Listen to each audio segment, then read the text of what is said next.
if you had access to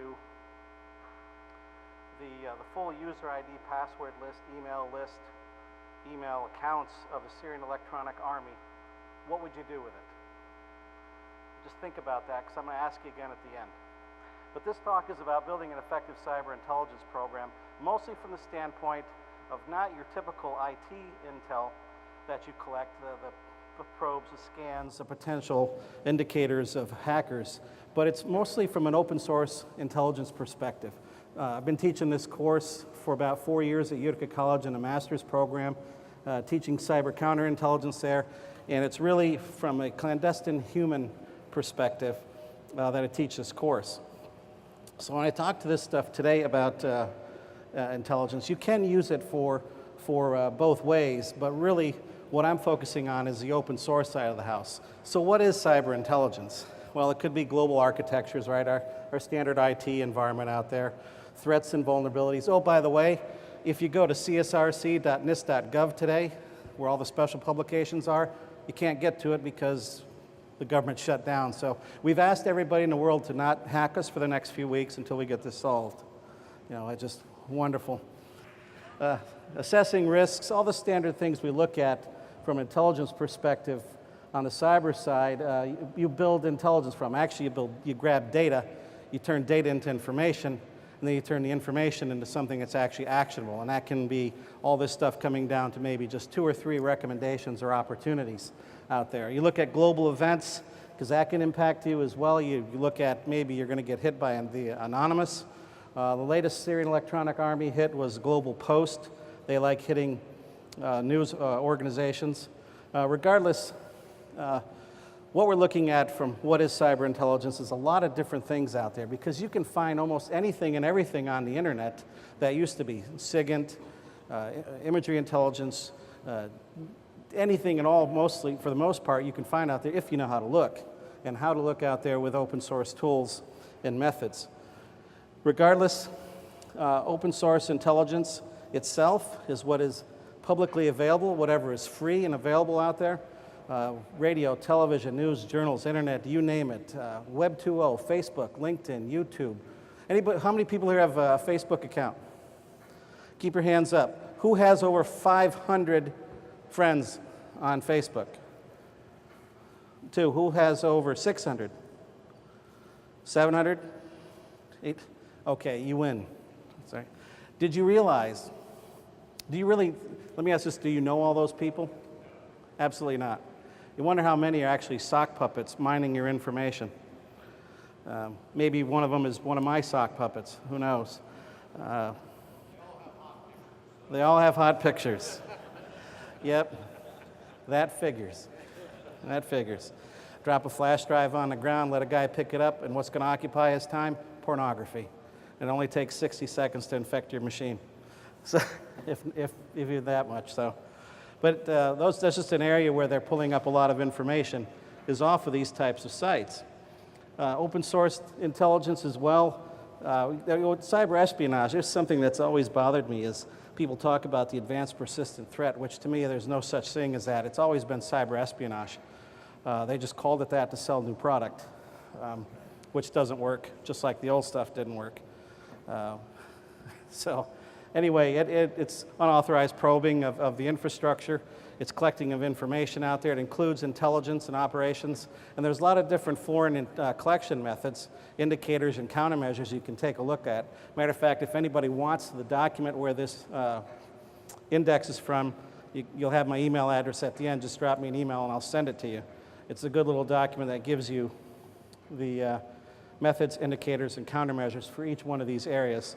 And it's something to be aware of, because at conferences like this, or bigger conferences like RSA, where every intelligence agency pretty much in the world are perusing things, it's good to know methods of how they come at you to extract information, either in person or over the internet. Now, getting into some definitions further on open source intelligence. It was found by General Zinni, a retired Marine general, that overall about 96% of the intelligence that he was able to gather and use came from open sources. And only 4% really came from top secret environment. The problem is we don't use it that much, although we are starting to use it, and that's why we hear so much about big data, because largely most of it is unstructured and very difficult to index and use. But more and more this data is significant in how we gather information about our adversaries. At the same time, it's how our adversaries gather information about us. It's how they penetrate our environments. So in order to build a program, you need to understand how our adversaries gather, but you also need to understand just basic information on open source data, which is part of open source intelligence. All these different areas. Can you imagine the amount of data? No wonder NSA is building a new data center in Utah. They ran out of space in Odenton. They have no more space to put their storage. Well, that's why they've got this huge data center. Unfortunately, some of it is ours. So, regardless, there's a lot of data out there that is just all over the place, and they're gathering it. Compression ratios, you got to shrink those down, hopefully, and make them better to utilize storage more, but the amount of information is just exploding, and the amount of information we post about ourselves is exploding. Maybe not so much in this room, but the younger crowd is just sees no reason not to post information about themselves. Open source data is just all over the place, and you get an idea of the comparison with open source as it compares to covert sources. Cheap versus expensive. The reliability is unknown, and that's a key area is trying to define reliability of sources. Many times you'll see data points all over the internet from different sources, but when you track it down to the original source, or you find it is just one original source. It didn't come from multiple different sources out there. So then you have to look at the reliability of that source, and there's some tools you can to look at that. Regardless, going back to traditional tradecraft of intelligence, there's a gentleman named Sherman Kent, Yale University, who basically set up these 9 axioms over building an intelligence program in traditional tradecraft. One is to focus on your leadership's concerns. Now, one of the problems there in leadership concerns relative to cybersecurity is the leadership that's going to drive that is probably the CISO, mostly because corporate leadership doesn't know or care. All they want is to just don't let us be hacked, right? And I don't want to see you anytime soon. And no one is really looking at it from a strategic perspective of what it can do to actually prevent things from happening or advance your program. Personal agendas. Lots of times in intelligence you can develop personal agendas based on bias that you have. And we all have bias, and that's something when I teach this course we get into cognitive biases and a lot of different things about confirmation bias, which is one of the worst types. Intellectual rigor, such as ACH, or analysis of competing hypotheses. When we look at all these metrics, and we look at the information that comes from a SIM and all these different log files that come in, we see trends and tendencies and possible different patterns. And do we actually analyze it further, or just take it at face value based on what we look at? Do we look at it for competing hypotheses of what it might mean?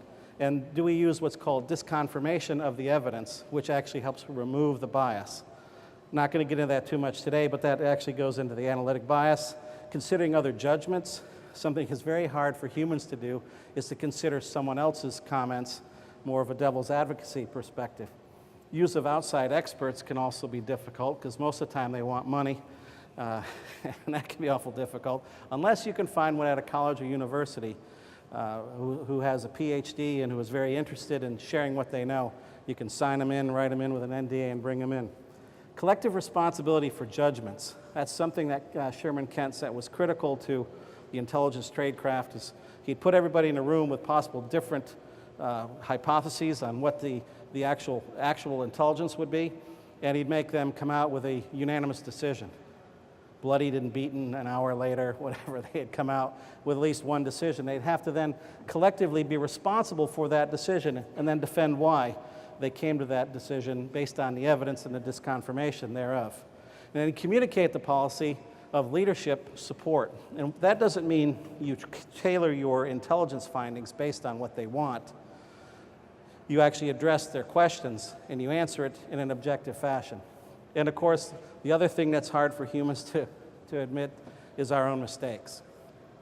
Anybody ever been in an argument with their spouse and it's a heated argument, and somewhere down the road in the argument you realize, oh my God, she's right, or he's right? Everybody ever been that way before? And how many people right then and stopped it and said, geez, you're right? How many did that? A few of you. How many didn't do it? Right? How many of you were lying? Right? Yeah, I've been in that, and it's, oh my God, I can't admit that now.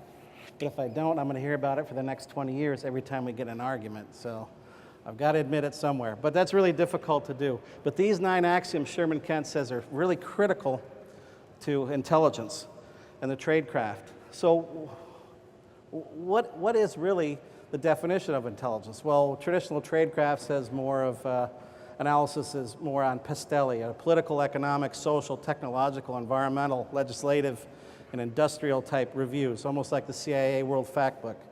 It can be those types of areas there, patterns or anomalies in behavior, different bits of information that you can find.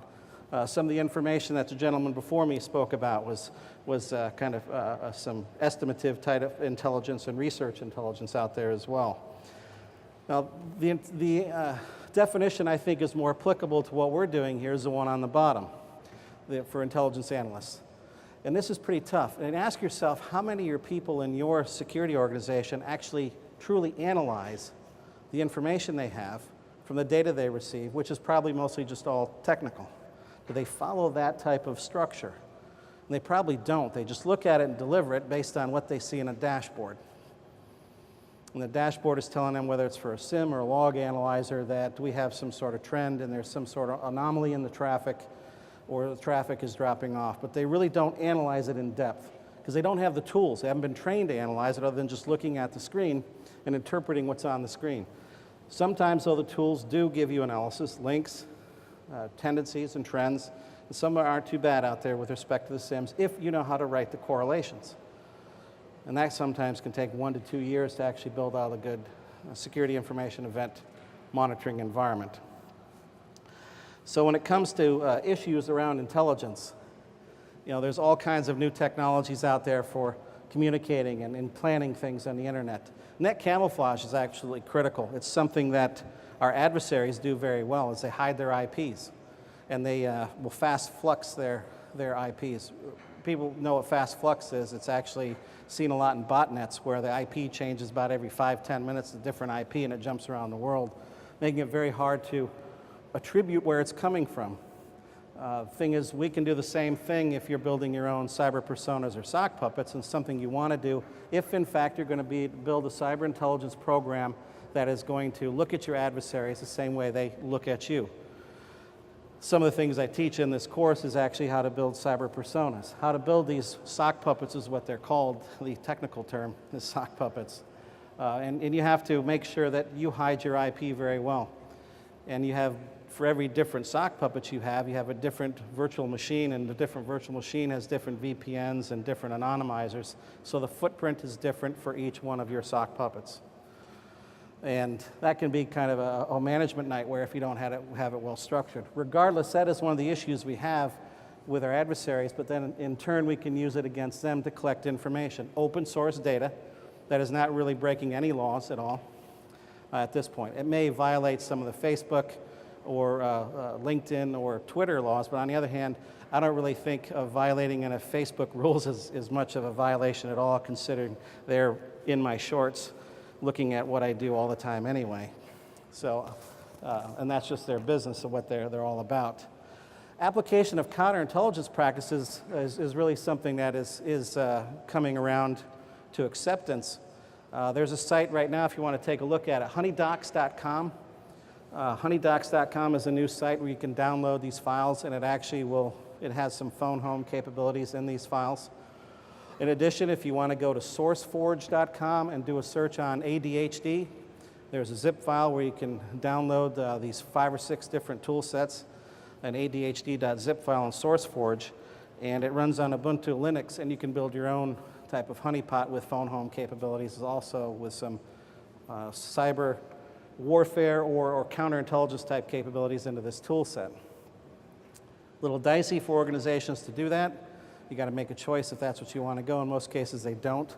They'd probably rather hire a surrogate to do that type of work. But more and more, we're moving to that role. We're not sitting back and taking the shots anymore. We're actually starting to move in the other direction. things you need to consider if you're going to build a cyber intelligence program. Profiling of those who are coming after you, the actors and the threats.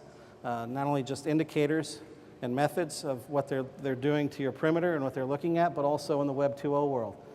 And how much data is too much? Well, one of the things I try and teach when we get into open source intelligence is you can collect everything, or you can use certain tool sets and search capabilities to slim down what you're searching for and make it much more streamlined. If you search today, just go to Google and put in FOUO, for official use only. And if you just do that right now, if you've got your phones up or whatever, just go to Google and put in FOUO and search on it. In a few slides here, I'm going to show you a search, just a Google hack that'll strip down what you find and get to FOUO and what's out there published today that shouldn't be online. Just very simple methods that you can use to strip down the amount of information you collect. Time value of information and information superiority, these are things as when the information comes in either first or last. Some people put more value on that type of information, but it is an issue with folks, because sometimes we grab a hold of the first thing and we don't let go. It's like a dog getting into a bone and trying to pull it away from him. And do you eliminate an actor? And in cyber intelligence, you usually don't eliminate an actor. You usually continue to infiltrate and gather information on these actors. So, and of course, all the legal ramifications of doing these types of things need to be considered. But if you're not breaking U.S. law, the U.S. doesn't care. Because I've been doing this type of work since about 2004, 2005 timeframe. Mostly infiltrating cyber jihadist sites and al-Qaeda groups.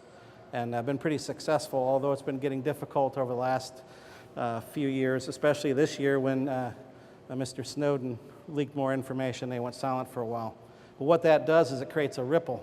They change their behaviors and they'll come out a different way. So the first ripple is they shut down. The real important ripples are the secondary and tertiary ripples when they start to pop up again, where you start to collect information again.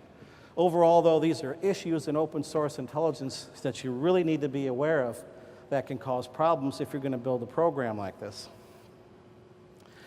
So there's a lot of things you need to look at. Yes, we need a sophisticated capability to defend our environments, and more that sophistication needs to increase, because the typical tool sets of firewalls and IDS are not going to work.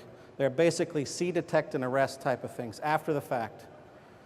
And some of the things I believe we've built and we built out is we become cyber janitors. All we are is a cleanup crew after we've been hacked.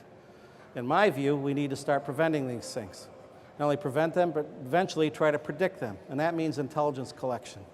I think it's a critical factor, something we need to build and invest in. It's still early in its time, but more of the classes I teach are for financial institutions who are usually ahead of the game anyway in building out their programs because of the strict regulations around those organizations. Current weaknesses, of course, we need to do that. Defense capabilities lagging, absolutely, just mentioned that. Intelligence capabilities still evolving. They are definitely still evolving, and more people are out there doing it. I mean, CrowdStrike has taken on $56 million, which means the cost to you to buy their products is going to be significantly high if you're going to go with those folks. On the other hand, a lot of the same things I teach, you can build your own program and not have to spend $56 million. I'm just going to charge you for training and try and teach you to fish instead of stocking the pond for you. So it's a little bit different type of approach that I think is effective. So the role of cyber intelligence, well, there's military operations. We just heard quite a bit of that from the previous talk. There's government type of activities, critical infrastructures we need to focus on out there as trusted connections. Most of what we're going to look at, or what is probably, most of you are probably private sector, is your business interests, your critical information, your intellectual property, your PII, PHI, partnerships out there that you may have with government or other organizations that maybe you share data with, much like InfraGard. Although the InfraGard data is good, but usually by the time we get it, it's kind of watered down, right? It's been stepped on a few times, and it's probably by that time open source. We need to get the FBI to give us a little bit more, right? Give us a little more data, and a little more data in a faster time frame. Now, there's some other areas. The tenets of intelligence are these 5 here: timeliness, accuracy, usability, completeness, and relevance. These are things that you put on the wall in your cube, so you're always keeping in mind when you're giving a task by leadership to go forward, I got to get this intelligence based on the time frame given, if not before. It's got to be completely accurate as much as possible, even though I will never have enough time to collect all the data I need, and the data I do collect will not be complete, although I've got to make it as complete as possible. It's just how it works. Usability, it's got to be tailored to the needs of the leadership out there and suitable for their comprehension, meaning it's got to be in their terms. So when you write up the document, you do it with the BLUF, or the bottom line up front, the BLUF. And there's methods to write this way, all in active voice, never passive voice, very structured, short sentences, no $10 words, no more than 12 to 20 words per sentence is the method you go through this. Very clean, clear, crisp, because all they're really going to look at is the first paragraph, much like the elevator pitch. It's all they have time to look at, and they're going to trust that you've done your job to make sure that it is accurate and complete. And then the completeness as mentioned, and then the relevancy. You know, how relevant it is to what your business does and protecting your intellectual property, and how far do you want to go with it. These tenets of intelligence you keep in mind all the time, and you can keep this in mind for pretty much anything you do in business, but they're key to cyber intelligence as well. And analysis can be much like a production line, and not everybody's good at writing, so you don't want everybody out there writing, all your engineers writing. I use Myers-Briggs testing when I have students come into the class, and usually all I want to know is their first name and their Myers-Briggs. And based on that, I organize them based on the cyber intelligence life cycle. Because if I find an INTJ and INTP, those are the two most likely to be hacker types, then I'll put them mostly in collection, because that's usually where they're better at. I also look at ISTJ types that are really good at organization and structure, and they need order, so I want them in the production process. So I try and organize people based on their Myers-Briggs. And it may be soft, but it's worked pretty well. Although you may not have an organization large enough to build it that way. You may have people doing many things. But if you have the luxury of having enough people, there's free online Myers-Briggs tests, and I think I found it to be very effective in building an organization based on the cyber intelligence lifecycle. Regardless, you go through reviewing, editing, publishing before it goes forward to make sure that you are writing to the BLUF, the bottom line up front, and in that format. And you interpret it properly. You maintain objectivity and stay away from bias. And you deliver it. It can be like a production line if you structure it that way and into this intellectual rigor. Again, one of the axioms from Sherman Kent. The cognitive bias and cognition is critical to analysis. Again, I ask you if any of your folks who do metrics and analysis in your security groups actually look at it this way. They probably don't. It's a level of maturity in building the program out and just having awareness of traditional intelligence tradecraft. As that now bleeds into cybersecurity, intelligence is becoming absolutely critical to interpret and deliver. So the intelligence life cycle, as you see on the screen here, really starts with information coming from your leadership. Policy information gets fed in, and you start planning and building your targets out. Your requirements, your priority intelligence requirements come through. You go through collection. In this case, it's open source intelligence on the internet, which can be human, it can be imagery, it can actually be signals as well. All types of information that you gather.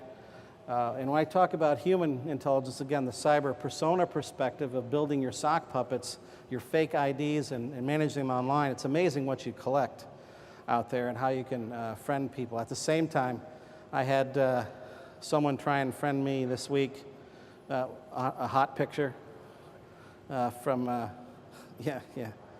And I always take a look at them and say, well, do I want this sock puppet to be in? Because lots of times I want them in to see what they're doing. Or do I just want to ignore this one? And I'll let them sit for a while to make the determination. But for the most part, I have Facebook accounts out there that look like me, but they're not me. The one that's me, you won't find. It's pretty well locked up. But in teaching the classes, a lot of students have created Facebook accounts on me, and I let them go.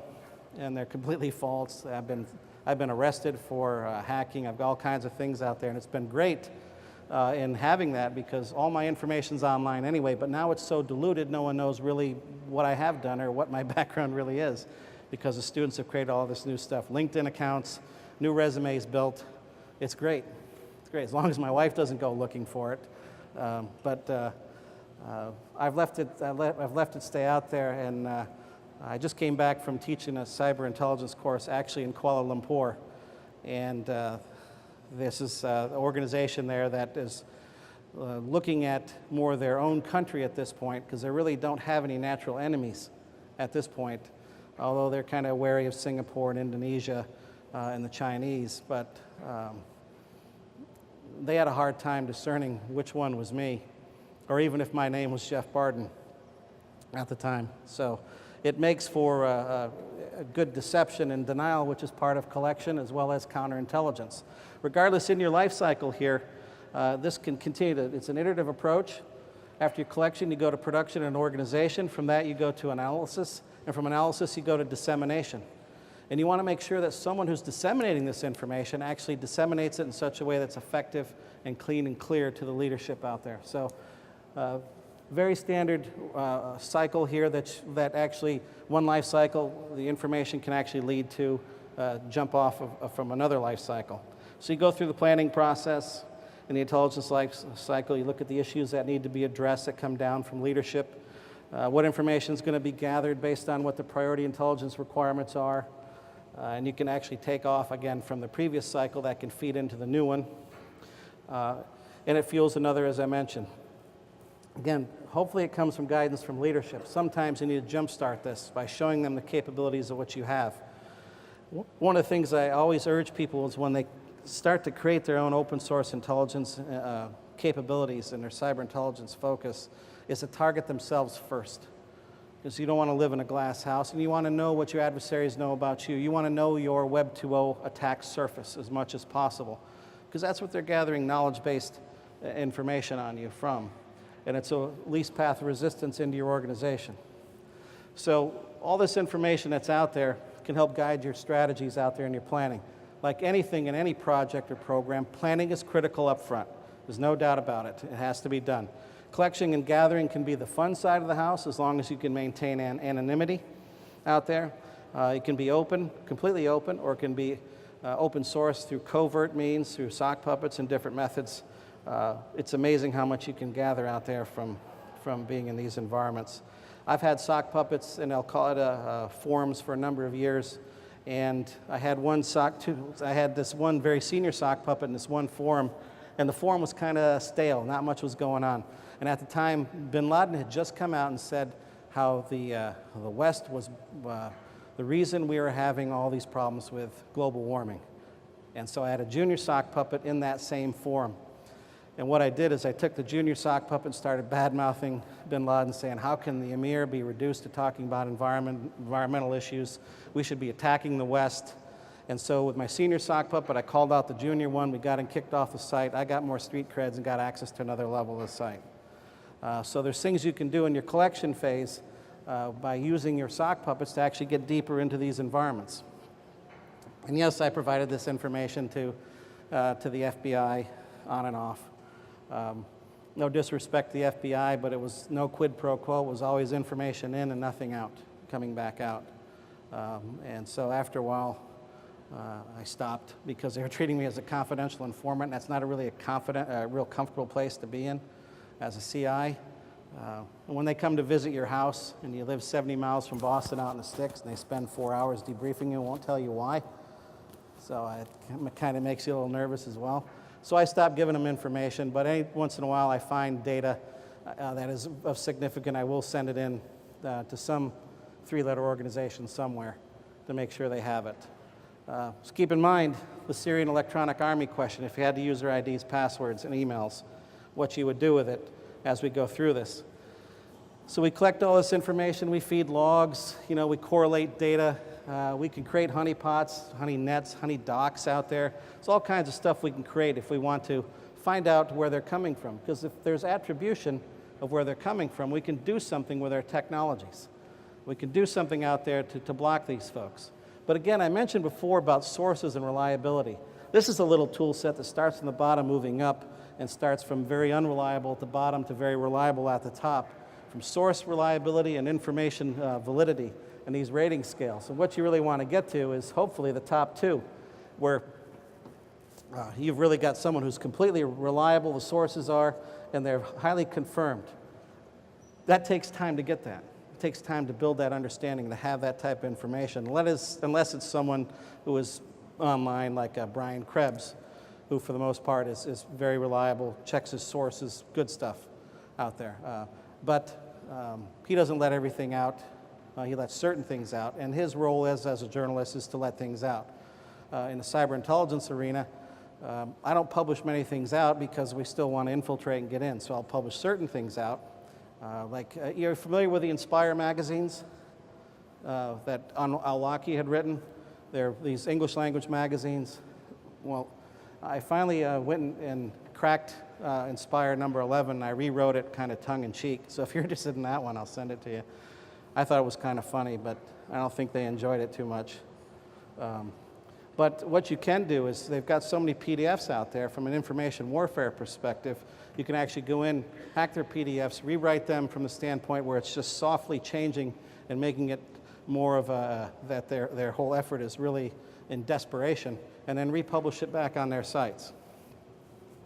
You've got the analysis stage, the most difficult stage of all, that you've got to evaluate all this information, look at competing hypotheses, make sense of it, make sure the reliability and credibility is there, the relevancy is there, keeping in mind your 5 tenets, as well as your 9 axioms from Sherman Kent along the way.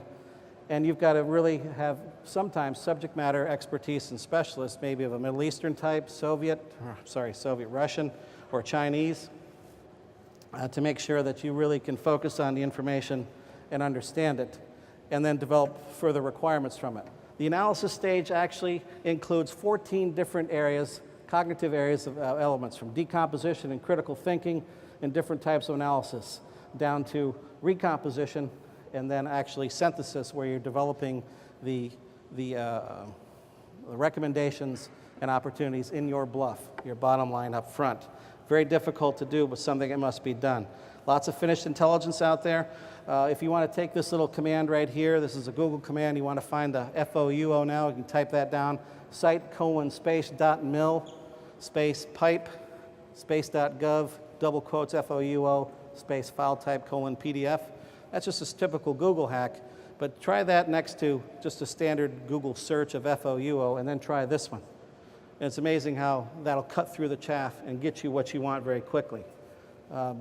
There's plenty of sites out there that go through these Google hacks, and it's just learning how to use the search engines properly with the capabilities available. If you want to try that one, you can put, again, it's variable with a file type, variable with the domain type, and site is just one of the many different commands out there that Google affords if you know how to search on it. There's dissemination of the information, yes, and then the type of information here that the quality of the information when you write it in your analysis. There's a little checklist here. And of course, you want to be in that first column above standard. Who you're going to deliver it to needs to be covered.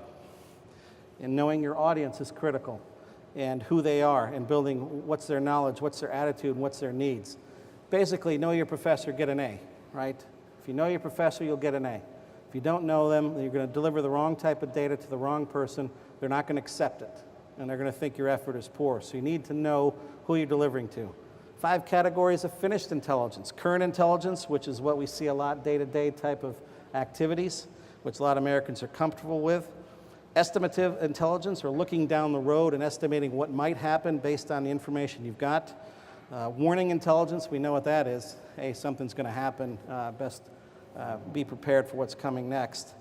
Then there's also research intelligence, which includes several different areas. Sometimes you need to do a lot of research intelligence to build your foundation of your program. And then there's scientific and technical intelligence. Regardless, all this goes back in through the life cycle from top left to right, from policymaker to decision to direction, data requirements to collection, planning, assignment, open source in your collection, potentially relevant data, and so on in your intelligence life cycle.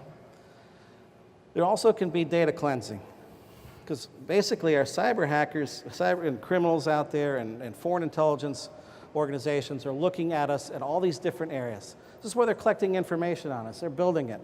Knowledge-based, how many people here, when you go into a bank, you put in your user ID, your password, a PIN, you reset your password, it's what street you grew up on, your mother's maiden name, all this stuff, right? All the stuff we can get off of Facebook or LinkedIn or YouTube if you're posting the information out there, all knowledge-based. We move away from two-factor authentication to multi-factor, now to knowledge-based, and it doesn't work because we post all this stuff online. It can be gotten. You can get into Ancestry.com, put your credit card in for a free 2-week trial, and you can get your birth certificates, your marriage certificates with signatures, all kinds of information. It's all there. If you haven't done it, try it. And you can shut down your credit card before the 2 weeks are up. It's a great area to go in and mine information about someone in the US. Perfectly legal, although I think they should be fined for putting the information out there.